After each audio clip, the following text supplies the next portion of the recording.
Dios te salve María, Sagrada María, Señora de nuestro camino. Llena eres de gracia, llamada entre todas para ser la Madre de Dios. Mi nombre es José Antonio Revuelta y estoy conduciendo esta serie de programas sobre la Virgen María y la consagración a su Inmaculado Corazón. Si recordamos en los programas anteriores, pues hemos visto cómo María es la obra maestra de la creación, sus pruebas dificilísimas de fe, sus sufrimientos que tuvo como criatura aquí en la tierra, igual que todos nosotros.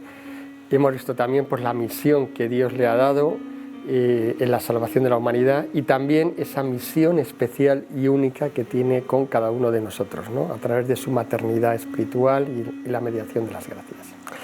En este programa vamos a continuar conociendo esta misión de la Virgen María, pero sobre todo vamos a ver algo muy interesante, y es que este papel de la Virgen María es más importante en nuestro tiempo, en nuestra época, mucho más que en los siglos anteriores. La historia de la salvación pues tiene un comienzo y un final, no dura eternamente, y esto es una verdad de fe, que el inicio pues, se produce cuando Dios crea la humanidad en Adán y Eva. Hay un punto intermedio culminante que es la redención de Jesucristo, cuando Jesús muere en la cruz, y va a haber un final cuando se produzca la segunda venida gloriosa de Jesucristo. Pues bien, la misión que Dios le ha encomendado a la Virgen María tiene cada vez más importancia a medida que transcurren los siglos y nos vamos acercando a este momento final del juicio universal. Su papel en la historia de la salvación es creciente y adquiere cada vez más poder y más relevancia. Y este hecho pues, tiene un fundamento teológico que voy a explicar a continuación. Y para ello pues vamos a acudir a uno de los mayores teólogos marianos de la historia de la Iglesia, San Luis María Griñón de Montfort. Este gran santo, que vivió en los siglos pues, XVII y XVIII, se puede decir que ha sido uno de los santos más marianos de toda la historia de la Iglesia. Además de teólogo, fue un gran misionero que volvió a evangelizar gran parte del oeste de Francia, realizando cientos de misiones populares en todas las zonas rurales de Normandía y de Bretaña. El Papa Pío XII, en la ceremonia de canonización de San Luis María Griñón de Montfort, dijo que su enseñanza era ardiente, sólida y auténtica. Por tanto, pues vamos a apoyarnos en él para explicar esto. Una de las cosas que este santo decía en sus escritos es que, al igual que la Virgen María fue precursora y colaboradora esencial de Jesús en su primera venida, también va a ser precursora y colaboradora de su segunda venida, pero con una gran diferencia. En la primera venida la Virgen permaneció oculta y en silencio, desconocida por todos, igual que le ocurrió a Jesucristo. En la segunda venida, en cambio, y al igual que va a ocurrir con Jesús, que vendrá visible y glorioso, la Virgen María va a ser conocida por toda la humanidad y actuará con muchísima fuerza, salvando a las almas y combatiendo al demonio. De hecho, le aplastará la cabeza. Veamos lo que nos dice San Luis María Griñón de Montfort en sus escritos sobre la Virgen, sobre este papel de la Virgen. Dice San Luis María: siendo el camino por donde por primera vez vino Jesucristo a nosotros, lo será también cuando venga por segunda vez, aunque no del mismo modo. Como es la aurora que precede y descubre al sol de justicia, que es Jesucristo, así debe ser reconocida y manifestada a fin de que lo sea su divino Hijo. O sea, nos está diciendo que a fin de que Jesucristo sea reconocido en esa venida gloriosa, pues antes va a preceder ese amanecer que va a ser esa presencia poderosa también de la Virgen María. Y luego nos sigue diciendo en sus escritos: es necesario pues que María sea más conocida que nunca, para mayor conocimiento y gloria de la Santísima Trinidad. O sea, que cuanto más conocida sea María, pues mayor conocimiento va a haber de Dios y de la Santísima Trinidad. Y luego nos dice en otro párrafo: Dios quiere descubrir y manifestar a María como la más perfecta obra de sus manos en estos últimos tiempos, quiere el mismo Dios que sea glorificada y ensalzada en la tierra por los hombres. María debe resplandecer más que nunca en misericordia, en poder y en gracia en estos últimos tiempos. Como vemos en estos escritos, pues San Luis María nos está explicando un poco estas razones teológicas por las que la Virgen María pues va a estar cada vez más presente y con más fuerza en la historia de la salvación, hasta alcanzar ese apogeo en el momento ya previo a la segunda venida de Jesucristo. Entonces, claro, si esto es verdad, pues se podría comprobar examinando todo lo que ha ido ocurriendo en la historia de la Iglesia en estos últimos 20 siglos. Bueno, pues vamos a ver qué ha ocurrido, ¿no? Si vamos a la Iglesia, por ejemplo, vemos que a medida que han ido pasando los siglos, la Iglesia ha ido profundizando cada vez más en la figura de María. La ha ido descubriendo, conociendo toda la riqueza que hay en ella, los dones que le ha dado, y esto lo podemos ver sobre todo, en primer lugar, por ejemplo, en los dogmas que la Iglesia ha dado sobre la Virgen María. Los dos primeros, que fueron en el siglo V y en el siglo VI, y después ya de un largo periodo de tiempo, ya más recientemente, en el siglo XIX, la Iglesia pues da el tercer dogma sobre la Virgen María, y en el siglo XX, ya casi hace muy poco, pues el cuarto dogma sobre la Virgen María, sobre la asunción en cuerpo y alma al cielo. No solo eso, sino que ahora mismo hay una corriente muy importante de teólogos, de cardenales y de obispos que le han pedido a los papas del siglo XXI, a Benedicto XVI, al Papa Francisco, que se pueda declarar un quinto dogma, que sería el dogma de María corredentora y mediadora de todas las gracias. Si por otro lado nos vamos al magisterio también de la Iglesia, pues podríamos decir que el siglo XX ha habido una auténtica explosión de documentos pontificios dedicados solo a la Virgen María. Se profundiza pues muchísimo más en la misión y se exhorta también a los católicos a que tengamos una intensa devoción a la Virgen María, ¿no? Y se recomienda también pues, que vayamos a Jesús por María. Solamente en el siglo XX se han publicado más documentos sobre María que en todos los siglos anteriores. Simplemente por tener un ejemplo, bueno, de hecho tengo aquí una lista completa de todos estos documentos, pero bueno, por comentar así un poquito por encima para que nos hagamos una idea. León XIII escribe 3 encíclicas sobre la Virgen María. Él fue un gran promotor, además del rezo del Rosario. En 1883 escribe Salutaris il Spiritus, en 1892 Magne Dei Matris y ya en 1893 Leticia Sancti. Avanzamos un poquito más, Pío X pues también escribe otra encíclica sobre la Virgen María, Atien Iliot, en 1904, Pío XI también escribe otra encíclica, Lux Veritatis, en 1931. Luego, posteriormente, Pío XII, también otro grandísimo papa mariano. Por ejemplo, él es el que declara el cuarto dogma y escribe una encíclica, Munifentissimus Deus, con el dogma de la Asunción, en 1950. Además, en otra encíclica, Fulgens Corona, declara un año mariano dedicado a la Virgen María en el año 1953. Y en la encíclica Ad Celi Reginam establece una fiesta para la Virgen María, la fiesta de María Reina, en 1954.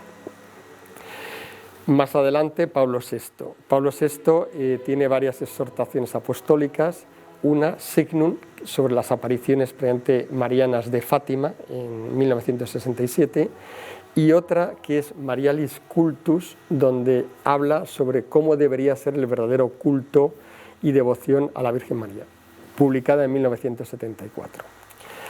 Y ya pues nos queda San Juan Pablo II, el gran papa mariano del siglo XX, una encíclica que ya hemos comentado en varias ocasiones en los programas, Redentoris Mater, que es una síntesis completa de la persona y de la misión de la Virgen María.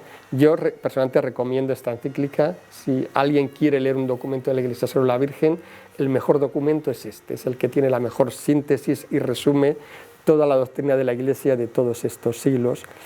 Y además tiene una carta que probablemente recordaremos muchos, la carta apostólica Rosarium Virginis, del 2002, donde en esa carta fue cuando instituye los misterios luminosos, San Juan Pablo II, y expande el rosario añadiéndole estos misterios luminosos. Además de todo esto, hay algo importantísimo también, que es un documento que es el que elaboró el propio Concilio Vaticano II. El documento más importante de Vaticano II es Lumen Gentium. Pues bien, en Lumen Gentium tenemos todo un capítulo, el capítulo 8, dedicado solo a la Virgen María. No solo eso, cuando termina el Concilio Vaticano II, Pablo VI, en la ceremonia de clausura, otorgó solemnemente el título de Madre de la Iglesia a la Virgen María. Vemos pues que hay pues, una presencia realmente creciente de la Virgen María en la Iglesia, en su magisterio, en lo que ella nos dice sobre la Virgen. Pero si además, bueno, pues queremos ir un poco más allá, ¿no? ¿Qué está ocurriendo en la vida espiritual del pueblo cristiano? Pues veríamos que efectivamente también hay una espiritualidad cada vez más mariana. Y sobre todo, si miramos a los santos, que es un poco el modelo, ¿no? de santidad, de cómo se ha ido viviendo este ir a Dios, pues vemos que los santos cada vez son más marianos, y especialmente los del siglo XX, además de ser santos grandísimos, han sido totalmente modelados por la Virgen María. Me gustaría pues eso, comentar algunos ejemplos para que nos hagamos una idea. Voy a empezar con San Maximiliano Kolbe, del que ya hemos hablado también en otros programas. Él fue mártir en Auschwitz, misionero, llegó incluso hasta Japón, un teólogo de primer nivel y además un apóstol innovador, porque él fue el que creó el primer emporio de medios de comunicación católico para difundir la devoción a la Virgen María por todo el mundo. Pues San Maximiliano vivió toda su espiritualidad centrada en la Inmaculada.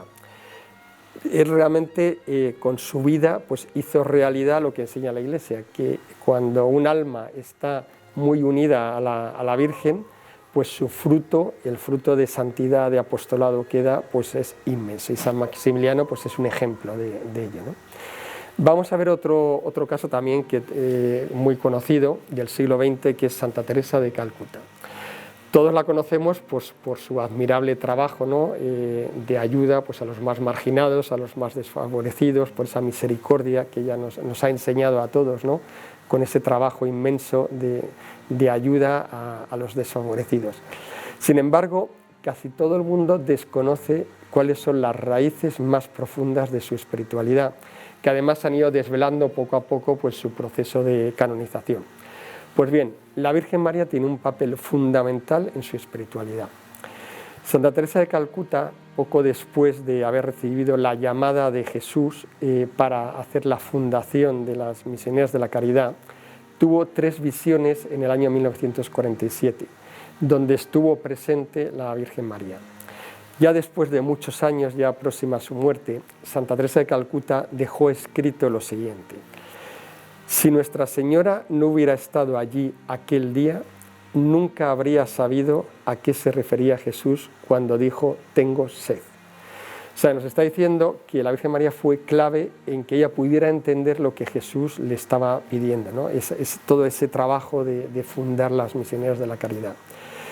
De hecho, Santa Teresa puso todo su énfasis en la formación de sus misioneras en que realizaran una consagración total a María, con el propósito de lograr un intercambio de corazones. Ella quería que ellas, las misioneras, pues le diéramos su corazón para que ella, la Virgen María, las llevara en su interior y que la Virgen María les diera su corazón inmaculado para que las misioneras pudieran amar con el amor perfecto de su corazón inmaculado.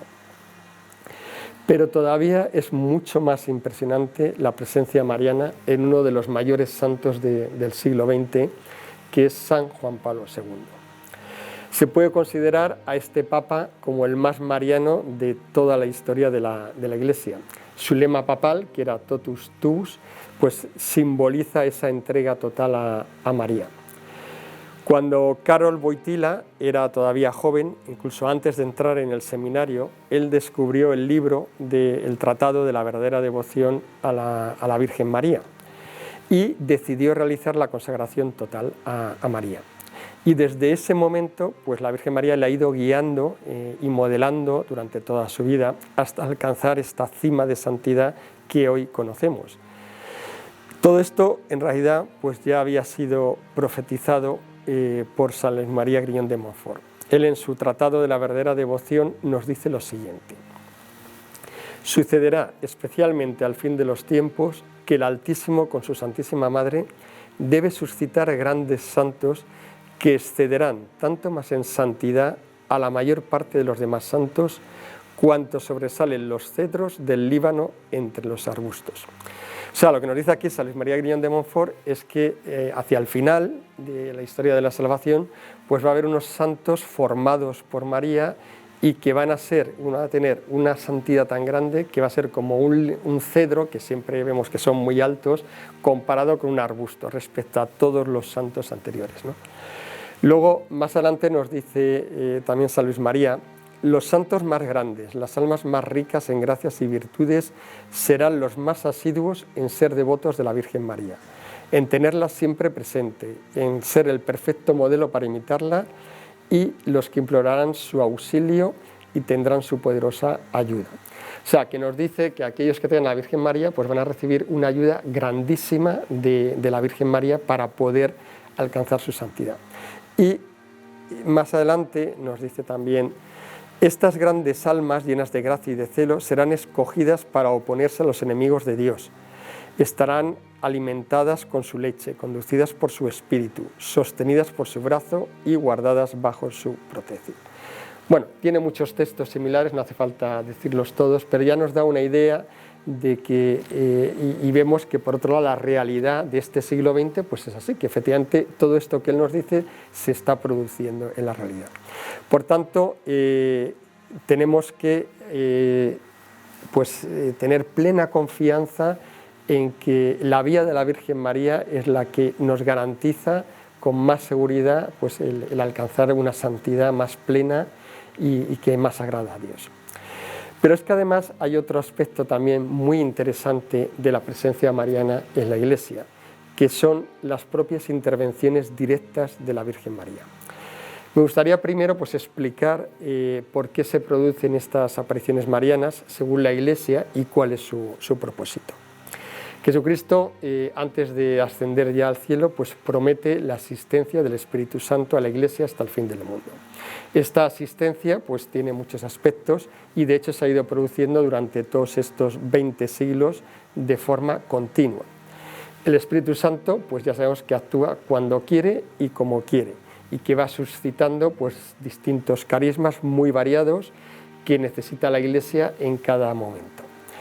Y uno de estos carismas precisamente es el de las revelaciones privadas, que deben ser, lógicamente, pues discernidas y aprobadas por la jerarquía de la Iglesia, que es quien tiene esa responsabilidad. Pero que los casos donde las revelaciones privadas han sido auténticas, pues han producido siempre grandes avances espirituales y frutos de conversión. Voy a poner también algunos ejemplos para que entendamos, porque esto es algo mucho más frecuente de lo que se piensa, ¿no? Por ejemplo, las apariciones de Jesús a Santa Teresa de Jesús en el siglo XVI, pues llevaron a Santa Teresa a reformar el Carmelo y a fundar las Carmelitas Descalzas. Más adelante, pues las revelaciones de Jesús a Santa Margarita María Alacoque, que dio un impulso importantísimo a la devoción al corazón de Jesús. Ya en el siglo XX, pues las revelaciones de Jesús a Santa Faustina Kowalska, todo lo relativo a la Divina Misericordia, que impulsó tremendamente pues ese conocimiento de la misericordia de Dios y que además facilitó que luego el Papa instaurase una fiesta dedicada a la Divina Misericordia. O más recientemente, pues como comentábamos antes, las apariciones de Jesús a Santa Teresa de Calcuta, donde Jesús le pide que funde una nueva orden de las misioneras de la caridad. La lista es innumerable, recorre todos los siglos. Pues bien, dentro de estas revelaciones privadas se encuentran las apariciones de la Virgen María, que se producen por mandato de Dios y que tienen siempre un propósito concreto. Desde luego, la Virgen María no se aparece pues porque a ella se le ocurra o le apetezca o porque se quiera dar un paseo por la tierra, Si la Virgen María se aparece es porque hay una razón importante que viene de Dios y Él quiere enviarnos a su madre pues para realizar esta misión. De hecho, deberíamos de agradecérselo porque cuando hay algo realmente importante que Dios nos quiere decir, pues nos envía a su madre, ¿no? Y con ese propósito de que además pues que a ella pues todo sea más próximo, más cercano y que podamos escucharla, ¿no?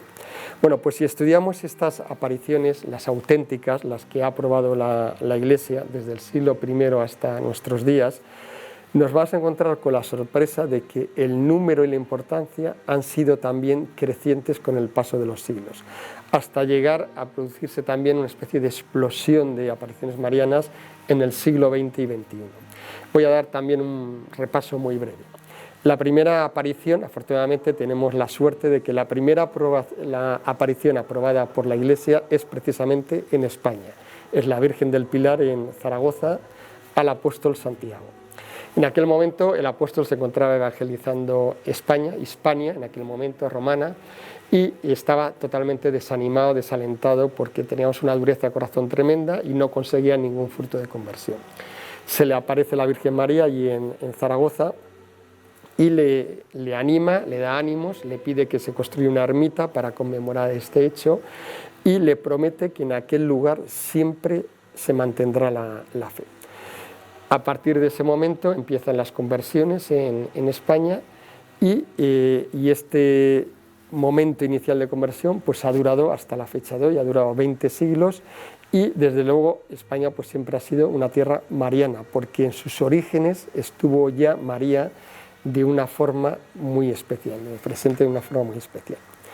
Si vemos luego todo el periodo de la Edad Media, pues hay también registrados numerosísimos casos de apariciones marianas. Por lo general tiene unos rasgos comunes, ¿no? La Virgen se aparece en momentos difíciles, pues que hay una peste, hay hambrunas, hay guerras o revoluciones, y las apariciones pues suelen durar muy poco, a lo mejor es una única aparición o unos pocos días. Normalmente no suele hablar, se presenta siempre en silencio, pero es una forma pues, de dar ánimo y de apoyar, ¿no? Pues en ese momento difícil. Sin embargo, hay un punto de inflexión que sí me gustaría comentar más en detalle en el siglo XVI. Son las apariciones de la Virgen María de Nuestra Señora de Guadalupe en México. En ese momento los españoles llevaban todavía muy poco tiempo, los misioneros pues habían iniciado su labor de evangelización y a pesar pues de todo el trabajo que hacían, pues no estaban consiguiendo apenas conversiones. Una de ellas era precisamente la del indio San Juan Diego. Y a este indio, San Juan Diego, pues se le aparece la Virgen María, realiza este milagro de imprimir su figura, la figura de la Virgen María en la tilma del indio San Juan Diego, que era el signo que le da al obispo para que el obispo pueda creer en la autenticidad de esta aparición. A partir de ese momento se empiezan a producir las conversiones en masa del pueblo azteca y de los indígenas de aquella zona, ¿no? Los indígenas pues acudían a ver la tilma y aunque los españoles no entendían realmente lo que quería decir la tilma estaba llena de mensajes gráficos que eran toda una catequesis para los indígenas, que no sabían escribir, ellos no tenían la escritura, pero sí entendían perfectamente la simbología y los signos, ¿no? Por ejemplo, en el manto la Virgen tiene un manto azul, de un color azul celeste. Ese color solo lo podía llevar el emperador, estaba reservado exclusivamente para uso del emperador. Por tanto, los indígenas entendían que la Virgen María era emperatriz, o sea, que era reina y emperatriz. Llevaba también una flor en la cintura que estaba reservada solo a las embarazadas, por eso ellos sabían que esa señora estaba embarazada. Y entonces podían entender esta idea de Jesucristo como hijo de la emperatriz. En la tilma aparece la Virgen María pisando el sol era un dios para los aztecas, por tanto entienden que la Virgen María está por encima de todos los dioses aztecas. Bueno, todo esto permitió que prácticamente calculan los historiadores que en un plazo de 10 años se convirtió más de 8 millones de indígenas, prácticamente la totalidad de la población de ese área. Tan fuerte fue incluso este proceso que las propias órdenes religiosas se enfrentaron al obispo porque pensaban que era una locura evangelizar tan rápido y bautizar tantísima gente sin que estuvieran realmente formadas. Sin embargo, la realidad fue que el fruto final pues fue la conversión prácticamente de todo el continente en muy poco tiempo, y además una devoción mariana profundamente arraigada, ¿no?, en toda Hispanoamérica, y que ha protegido la pureza de la fe y la perseverancia durante todo este tiempo. Por tanto, aquí vemos un punto de inflexión, es decir, la Virgen María con esta aparición realmente colabora en la evangelización y ayuda a realizar esta evangelización que decíamos antes, que fue un hito también en la historia de la Iglesia. Si damos ya, o por no extendernos mucho, otro salto de 3 siglos, nos encontramos también otro punto de inflexión importante en el siglo XIX. Allí se produce una avalancha de apariciones marianas de gran importancia, especialmente en Francia, que en aquel momento además era un poco el centro de Europa.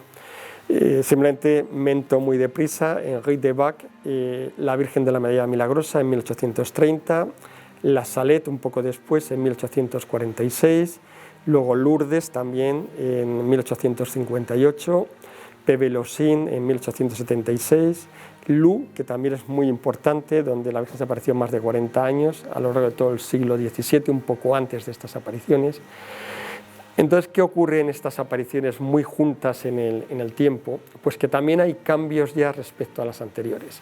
La Virgen María ya se aparece por periodos más prolongados, en más ocasiones, habla más, nos da más mensajes y sobre todo da un mensaje recurrente.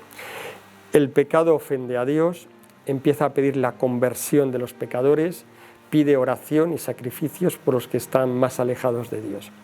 ¿Qué está ocurriendo? Pues que en Europa se ha instaurado ya la Ilustración y ya se ha producido la pérdida de la fe de una gran parte de la población. Por tanto, la Virgen María, ante esa dificultad, pues Dios la envía, ¿no?, para ayudarnos, para poder superar ese momento difícil. Damos otro salto ya al siglo XX, y aquí ya sí que hay una auténtica explosión de apariciones marianas que se producen todavía con muchísima más frecuencia que en siglos anteriores. Tengo aquí, por ejemplo, pues una lista pues muy larga, ¿no?, de las apariciones del siglo XX.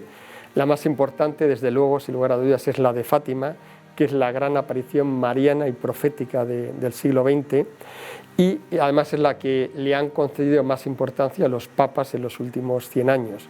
De esta aplicación, además, volveré a hablar luego cuando veamos el triunfo del Corazón Inmaculado de la Virgen María. Y si todavía, por poner un poco la lupa más recientemente, si nos fijamos ya solo en el último periodo, es decir, a partir del año 1950, solo en ese periodo hay aprobadas más de 12 apariciones oficialmente por la Iglesia, repartidas además un poco en todos los continentes. Pues, por ejemplo, en Ámsterdam en el 59, en la Roma Trifontane en 1947, en Egipto la de Zeitún en el año 68, en Akita, Japón en el 73, en Betania en Venezuela en el 76, en Kievo, en Ruanda, en el 1981, teniendo en cuenta que la Iglesia tarda mucho tiempo en dar la aprobación oficial a una aparición mariana, que dedica mucho esfuerzo, que lo hace con muchísima precaución. Realmente esto es un récord, ¿no?, que todas estas apariciones estén aprobadas. Pero es que, además, a partir del año 1980, todavía se dispara aún más el número de apariciones marianas. Incluso aunque pensemos que la gran mayoría sean falsas, y de hecho hay muchas que son falsas, desde luego no podemos negar que estamos asistiendo a una intensísima presencia mariana en la Iglesia, como no se había conocido en ninguna época anterior.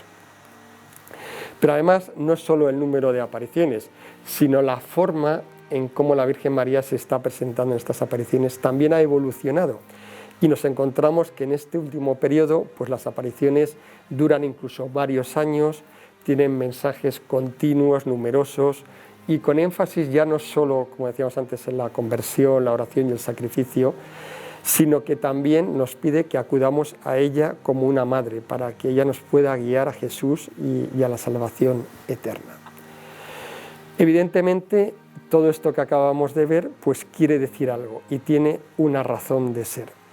Y efectivamente, si recordamos lo que decíamos al inicio del programa, pues lo que ocurre es que la Virgen María, porque así lo quiere Dios, pues tiene un papel cada vez más relevante en la historia de la salvación de la humanidad, y lo que está haciendo es ejercer ese papel que Dios le ha encomendado, que es ser madre espiritual, engendrando nuevos Cristos, y luchar contra el demonio aplastándole la cabeza, como nos decía la Escritura en el Génesis. Y precisamente la llave que le permite realizar a la Virgen María esta misión es la consagración a su Inmaculado Corazón.